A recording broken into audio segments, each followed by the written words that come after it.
Сәлем достар, сіздермен әріс бір кезі тынасы.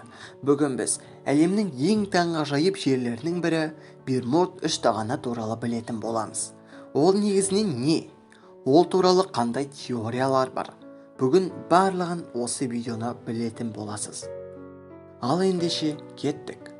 Бұнда өткен әрбір ұшақтар мен кемелер жоғалып кетеді. Тіпті SOS дейтін құтқару белгісі табылмаған. Және де бұл америкалықтардың көбінесе ұшақтарын сол жерге барғанда радардан жоғалып кететін жерлердің бірі болып саналады. Бұнда мыңдаған немесе жүздеген ұшақтар мен кемелер батып кеткен екен. Әлі күнге дейін ондай жерлерді ғалымдар зерттесе де неден болғанын айта алмай отыр. Тіпті Бермуд үштағаны газеттердің бетіне шыққан.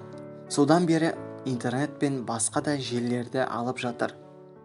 Мысалға, кейбіреулері Бермуд үштағанын басқа жерге портал десе, кейбіреулері NLO-ны алып кетіп өздеріне эксперимент жасайды деп ойлайды. Немесе кейбіреулері Атлантида сол жерде орналасып, кейбір қауіпті тастарымен оны өздеріне тартады деген.